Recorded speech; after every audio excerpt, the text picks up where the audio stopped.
नमस्कार विद्यार्थी मित्रांनो आणि पालकांनो, बाळांनो, आता जसा पीसीबीचा निकाल लागला, तुम्ही बघितला असणार की कसा गोंधळ निर्माण झालेला आहे. ठीक आहे, आता पीसीएमचा सुद्धा निकाल लागणार आहे. आपल्याला कोणत्या गोष्टींची काळजी घ्यायची आहे त्या गोष्टींबद्दल आज आपण बोलायचंय. ठीक आहे, केव्हा लागणार आहे निकाल आणि काय काय गोष्टी तुम्हाला आधीच करून ठेवायच्या आहेत त्या गोष्टींबद्दल मी तुम्हाला सांगतोय. ठीक आहे, प्लीज व्हिडिओला पूर्ण बघा, मध्ये मध्ये स्किप नका करू. चॅनलला सबस्क्राईब करा बाळांनो. जोपर्यंत तुमचं एक बेस्ट कॉलेजमध्ये ऍडमिशन नेऊन जात तोपर्यंत मी तुमच्या सोबत असेल. ठीक आहे, प्रत्येक क्षणी महाराष्ट्राच्या प्रत्येक विद्यार्थ्याला एक चांगल्या कॉलेजमध्ये ऍडमिशन मिळवून द्यायचे. प्रॅक्टिकली पॉसिबल नाहीये, पण ऍटलीस्ट आपल्या चॅनलचे जे जुळलेले त्यांना नक्कीच चांगल्या कॉलेजमध्ये ऍडमिशन मिळवून द्यायचंय. म्हणून प्लीज चॅनलला सबस्क्राईब करा आणि व्हॉट्सअप ग्रुपला जॉईन करा बाळांनो. कॅप राऊंड रिलेटेड सगळे अपडेट्स तुमच्या व्हॉट्सअप ग्रुपला येतात, म्हणून व्हॉट्सअप ग्रुपला लगेच जॉईन करा. ठीक आहे, आता पीसीएम रिझल्ट मध्ये पण पीसीबी सारख्या अनफेअरनेसच्या पॉसिबिलिटीज होऊ शकतात. ठीक आहे, आता पीसीबीच्या निकालामध्ये खरंच अनफेअरनेस झालेली आहे का बाळांनो? हो, काही निकाल मी काही आन्सर की मी स्वतः बघितले. ठीक आहे, विद्यार्थ्यांचे चांगले चांगले मार्क्स होते, जसं की आता एका विद्यार्थ्याचे 96% होते. ठीक आहे, तरी त्याला इथं 80% आसपास आले होते. ठीक आहे, जेणेकरून थोडेसे कमी आहेत है ना.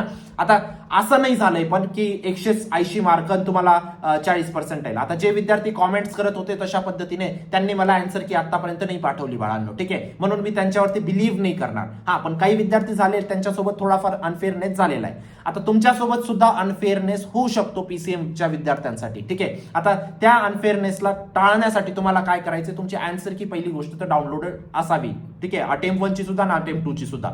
आन्सर की डाउनलोड नसेल तर तुम्हाला काहीच हात पाय हलवता येत नाही. ठीक आहे, तर आन्सर की डाउनलोड करून ठेवा जर तुम्ही नाही केलेली आहे तर. ठीक आहे, आन्सर की डाउनलोड केल्यानंतर जर तुम्हाला वाटतंय की माझ्या मार्क्समध्ये खूप अंतर येतंय, की माझे 140 मार्क येत आहे, माझे 50% आलेले आहेत सिर्फ फक्त, असं काही आढळलं तुम्हाला, तुम्ही लगेच सीईटी सेलला मेल करायचे तुमची आन्सर की ची पीडीएफ आणि तुमचा इश्यू, आणि तुम्हाला ग्रीव्हन्सेस रेज करायचे तुमच्या सीईटी सेलच्या पोर्टलवरती. ठीक आहे, या दोघं गोष्टी तुम्हाला इमिडिएटली करायचा आहे जसा तुमचा निकाल लागेल तसा. जर तुम्ही फक्त तुमचा इश्यू मेल करताय तर तुम्हाला रिप्लाय भेटणार नाही सीईटी सेल कडून. जर तुम्ही तुमची आन्सर की प्लस तुमचा इश्यू तुम्ही रेज करताय किंवा मेल करताय सीईटी सेलला, तुम्हाला नक्कीच काही ना काही रिझोल्युशन भेटेल. आणि अनएक्सपेक्टेड म्हणजे खूप काही पर्सेंटाईल एक्सपेक्ट नका करून चालू है ना. काही विद्यार्थी त्यांना युट्यूबर्सने सांगितलं असतं की सर तुमचे 60 मार्क्सला तुम्हाला 80% भेटतील. हे शक्यच नाही. कसं भेटणार आहे बाळांनो तुम्हाला? काही विद्यार्थी म्हणतात की आमच्या मागच्या वेळी 50 मार्क्स आले होते तरी आमचे 65% येऊन गेले. नाही शक्य बाळांनो.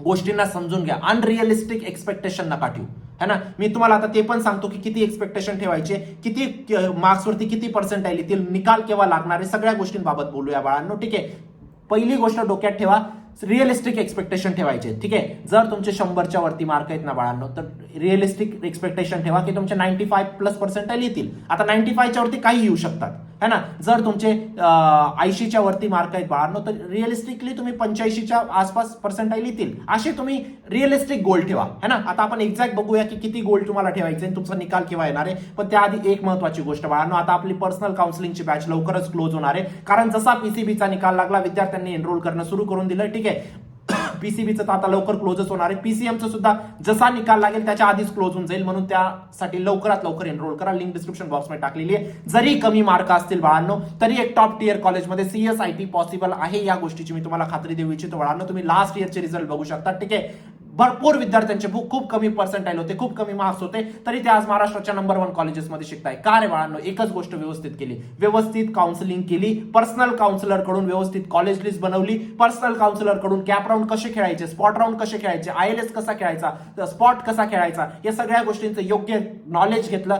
कॉलेज कसं बुक करायचं, नेक्स्ट राऊंडला कसं जायचं, डॉक्युमेंटेशन कसं करायचं, या सगळ्या गोष्टी इन्व्हॉल्व असतात. आणि एक छोटीशी स्टेप चुकली ना बाळांनो, तुमचं ऍडमिशन कॅन्सल होऊन जातं है ना. तर या गोष्टीला टाळायचंय. जरी कमी मार्क असतील तरी चांगलं कॉलेज पॉसिबल आहे योग्य पर्सनल काउन्सिलिंगने. ठीक आहे, आणि असेही खूप सारे विद्यार्थी होते लास्ट इयर ज्यांचे खूप चांगले पर्सेंटाईल होते बाळांनो, तरी ते 3rd क्लास कॉलेजेसमध्ये शिकताय. का? प्रत्येक गोष्ट स्वतःहून करायला गेले. जर तुम्हाला महाराष्ट्राच्या 400 कॉलेजेसचं नॉलेज आहे ना, तो प्रत्येक गोष्ट स्वतः करून घ्या. जर नाही आहे ना तर प्लीज पर्सनल काउन्सिलिंगची हेल्प घ्या. ठीक आहे, कारण इथे एक छोटासा डिसिजन तुमचं आयुष्य खराब करू शकतो है ना. डॉक्युमेंट वाटल्यास तर कुठूनही करा, तुम्हाला जिथं आवडत असेल ना काउन्सिलिंग तिथून करून घ्या, पण करून घ्या. 2-3 हजाराकडे नका बघत जाऊ बाळांनो, तुमच्या आयुष्याचा प्रश्न आहे है ना.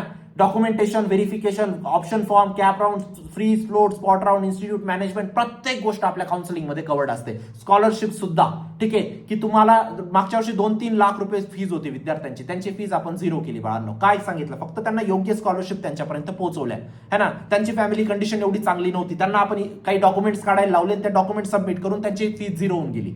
आणि या सगळ्या गोष्टींचं नॉलेज पण तुम्हाला काउन्सिलिंगमध्ये दिलं. काउन्सिलिंगमध्ये असं नाही की आम्ही खूप काही तोप मारतो बाळांनो, फक्त योग्य नॉलेज तुमच्यापर्यंत पोहोचवणं तेच असतं काउन्सिलिंग. ही गोष्ट समजून घ्या है ना. तुम्हाला एक पर्सनल काउन्सिलर असाइन होता, जे नेहमी तुमच्या सोबत असतात. कधीही काही डाऊट आला तुम्ही त्यांना कॉल करा, मेसेज करा, ते नेहमी तुम्हाला रिस्पॉन्ड करतील. ठीक आहे, ते तुमची पर्सनलाइज कॉलेज लिस्ट बनवतील. तुमचे पर्सेंटाईल किती, कोणती कॅटेगरीमध्ये आहात तुम्ही, ओबीसी, एससी, एसटी, तुम्हाला कोणत्या सिटीमध्ये ऍडमिशन हवंय, कोणत्या ब्रांचमध्ये हवंय, सगळ्या तुमच्या रिक्वायरमेंट समजून त्यानुसार प्रत्येक कॉलेजमध्ये चेक करतात कुठं तुमचा नंबर लागतोय, आणि त्यानुसार तुमची बेस्ट पर्सनलाइज कॉलेज लिस्ट बनते, जेणेकरून एक कमी मार्क्सला पण आपल्याला एक चांगलं कॉलेज टार्गेट करता येतं. ठीक आहे, नक्कीच एनरोल करा. जरी तुमचे हाय मार्क्स आले असतील, जरी तुमचे लो मार्क्स आले असतील, अजून सुद्धा 50% काम बाकी आहे. जर हे 50% काम व्यवस्थित केलं तर तुम्ही एक बेस्ट कॉलेज लिस्ट जर बनवली, बेस्ट काउन्सिलिंग जर केली, तर तुम्ही एक बेस्ट कॉलेजमध्ये जाणार. ठीक आहे, तुमच्या आयुष्याचा प्रश्न, इथं चूक नका करू बाळांनो. काही अडचण असेल या नंबरवर व्हॉट्सअप करा. प्रत्येक विद्यार्थ्याचा कॉल रिसीव्ह करणं माझ्याकडून शक्य नाही. प्लीज कॉल नका करू, मेसेज करा व्हॉट्सअपला. ठीक आहे, ज्यांनी पर्सनल काउन्सिलिंग मध्ये एनरोल केला असेल, त्यांना पर्सनल काउन्सिलर असाइन झाले असतील, तुम्ही एनी टाइम कॉल करा त्यांना, काही घाबरायची गरज नाही. ठीक आहे, आता आपण बघूया किती रिअलिस्टिक गोल आपण ठेवलं पाहिजे आपल्या सीईटीच्या निकालासाठी. ठीक आहे, चला सगळ्यात पहिली गोष्ट बाळांनो, जर तुम्ही 180 मार्क क्रॉस केलेले आहेत ना बाळांनो, जर तुम्ही जेन्युअनली 180 मार्क क्रॉस केले तर तुम्ही आरामात तुमचं गोल ठेवू शकतात. आरामात मी तुम्हाला सांगतोय. ठीक आहे, 99.7 प्लस पर्सेंटाईल आरामात है ना तुमची येतील, जर 180 प्लस तुमचा स्कोर केलेला असेल तर. आता डिफिकल्ट सिच्युएशन मध्ये तुमचे 99.9 पण येऊ शकतात, आणि इझी सिच्युएशन मध्ये, इझी शिफ्ट मध्ये तुमचे 99.5 पण येऊ शकतात. आता इझी आणि मॉडरेट मध्ये थोडेसे, इझी मध्ये थोडेसे कमी होऊन जातील, मॉडरेट मध्ये थोडेसे वाढून जातील. ठीक आहे, पण आपण एक डिफिकल्ट मध्ये थोडेसे वाढून जातील. जर आपण एक मॉडरेट शिफ्टचा अंदाज काढू आता, की आपले किती पर्सेंटाईलचा आपण गोल ठेवलं पाहिजे. ठीक आहे, जर तुमचे 160 ते 180 येत आहे बाळांनो, तुम्ही गोल ठेवा 99.50 प्लस पर्सेंटाईलचं किंवा 99 पर्सेंटाईलचं. ठीक आहे, जर तुमचे 140 ते 160च्या दरम्यान येत आहे बाळांनो, तुम्ही 98.5चं गोल ठेवा है ना. जर तुमचे 130 ते 140च्या दरम्यान येत आहे बाळांनो, तुम्ही 97.5चं गोल ठेवा बाळांनो. ठीक आहे, जर तुमचे 120 ते 130च्या दरम्यान येत आहे, ठीक आहे, जस्ट अ सेकंड, 120 ते 130च्या दरम्यान येत आहे, तर तुम्ही 97 पर्सेंटाईलच्या आसपासचं गोल ठेवा बाळांनो. आणि जर तुमचे 110 ते 120च्या दरम्यान येत आहे, तर तुम्ही 96 पर्सेंटाईलच्या आसपासचं गोल ठेवा.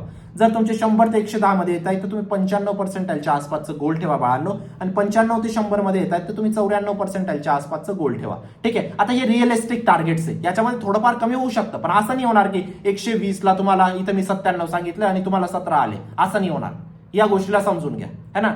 कारण विद्यार्थ्यांचे कॉमेंट्स होते, सर माझे 173 मार्क येत आहे, माझे 43 पर्सेंटाईल आहे. तुम्ही बघा, विद्यार्थ्याचं कॉमेंट आहे मागच्या व्हिडिओमध्ये. त्या विद्यार्थ्याला मी विचारलं की तू आन्सर की पाठव बाळा, त्याने आन्सर की नाही पाठवली मला अजूनपर्यंत है ना. आता खरं काय खोटं काय, मला पण सगळ्या गोष्टी, प्रत्येक गोष्टीची पडताळणी करायला टाइम लागतो. ठीक आहे, मी करतोच आहे त्या गोष्टीवरती. मी सीईटी सेलशी पण बोलतोय, विद्यार्थ्यांशी पण बोलतोय. 90 ते 95 जर मार्क आहेत बाळांना, तुम्ही 92 प्लस पर्सेंटाईल एक्सपेक्ट करू शकतात. 85 ते 90 मार्क आहेत तर तुम्ही 89 प्लस पर्सेंटाईल एक्सपेक्ट करू शकतात. 75 ते 85 मार्क आहेत तर 77 प्लस पर्सेंटाईल एक्सपेक्ट करा बाळांनो. आता 85ला 77 पडतील असं नाही म्हणत मी है ना. 77 प्लस किती असू शकतात जर तुमचा 75 ते 85च्या दरम्यान स्कोर येतं. आता भरपूर विद्यार्थी इथं नाराज होतील की सर तुम्ही चुकीचं सांगताय. बाळांनो, घोड्याचं मैदान दूर नाहीये, तुम्हाला 2 दिवसात माहीत पडून जाणार आहे की काय खरी गोष्ट आहे है ना. पीसीबीच्या विद्यार्थ्यांनी पण अशाच अनरिअलिस्टिक एक्सपेक्टेशन ठेवल्या होत्या है ना, की सर माझे 75 मार्क आहेत ना, मला आरामात 90 पर्सेंटाईल येऊन लागतील. सर मला 75 मार्क आहेत ना, आरामात 85-87 पर्सेंटाईल येऊन लागतील. आणि हेच त्यांना बाकीच्या युट्यूबरने सांगितलं, म्हणून त्यांना ते आता नाराज झाले. 60 ते 75 जर मार्क स्कोर करताय बाळांनो, 65 प्लस पर्सेंटाईल एक्सपेक्ट करून चाला. 65 प्लस काही असू शकतं, 70 पण असू शकतं, 72 पण असू शकतं, 74 पण असू शकतं है ना. 40 ते 60च्या दरम्यान जर तुमचा स्कोर येतोय बाळांनो, 55 प्लस पर्सेंटाईल एक्सपेक्ट करून ठेवा. आता 60 मार्क्सला मी 55 पर्सेंटाईल नाही म्हणत आहे, 55 प्लस म्हणतोय. 55 प्लस ते 65च्या दरम्यान काही येऊ शकतात, 55 ते 65च्या दरम्यान है ना. तर हे आहे आपले रिअलिस्टिक टार्गेट बाळांनो. हे टार्गेट ठेवायला काही हरकत नाही है ना. पण काही अनरिअलिस्टिक नका ठेवू. ठीक आहे. आता तुमच्या आयुष्याचा प्रश्न आहे बाळांनो, योग्य निर्णय घ्या या सगळ्या गोष्टींसाठी. ठीक आहे. व्यवस्थित पर्सनल काउन्सिलिंग मध्ये एनरोल करा. जरी कमी मार्क आले असतील तरी आपण एक बेस्ट कॉलेज क्रॅक करू शकतो बाळांनो. सीईटीच्या निकालाबद्दल मी जसं तुम्हाला मागच्या व्हिडिओमध्ये सुद्धा सांगितलं होतं बाळांनो. ठीक आहे. अटेम्प्ट 1चा निकाल तुमचा पीसीबीचा आउट झालेला आहे. पीसीएमचा 13 जूनच्या आत तुमचा निकाल आउट होणार आहे, हे आपल्या इकॉनॉमिक टाइम्सने आपल्याला सांगितलंय. ठीक आहे. तर तुम्ही कन्सिडर करा 13 जूनच्या आत, म्हणजे ते आज पण होऊ शकते बाळांनो. ठीक आहे. उद्या पण होऊ शकतं, परवा पण होऊ शकतं, है ना. पण 13 जूनच्या आत तुमचा निकाल डिक्लेअर होऊन जाईल पीसीएमचा अटेम्प्ट 1चा, है ना. घाबरू नका, प्रत्येक गोष्टीचं रिझोल्युशन आहे. जर तुमचे खरंच मार्कांमध्ये गडबड आहे तर मला तुम्ही आन्सर कीची पीडीएफ पाठवा व्हॉट्सअपला, आपण सीईटी सेलला मेल करू. ठीक आहे. तर या सगळ्या गोष्टी होत्या. आणि बाळांनो, पर्सनल काउन्सिलिंगसाठी आता लेट नका करू, कारण जेव्हा निकाल लागतो ना त्याच्या 1-2 तास आधी आपण लगेच बंद करून देतो, है ना. कारण निकाल लागल्यावरती प्रत्येक विद्यार्थी एनरोल करतो आणि एवढं आपल्याकडे वर्कफोर्स नाही प्रत्येक विद्यार्थ्याला मॅनेज करण्याचा, है ना. म्हणून नक्कीच एनरोल करा. 18,000 पेक्षा जास्त विद्यार्थ्यांना आतापर्यंत मी पर्सनल काउन्सिलिंग प्रोव्हाइड केलेली बाळांनो. 1,00,000 पेक्षा जास्त विद्यार्थ्यांना मेंटरशिप प्रोव्हाइड केलेली. नक्कीच तुम्ही एनरोल करा बाळांनो. पर्सनल काउन्सिलिंगची बॅच क्लोज होते लवकरात लवकर. कॅप राऊंड रिलेटेड सगळे अपडेट व्हॉट्सअप ग्रुपला शेअर केला जातील. चॅनलला सबस्क्राईब करा. भेटूया नंतरच्या व्हिडिओमध्ये. तोपर्यंत बाय, टेक केअर, थँक्यू.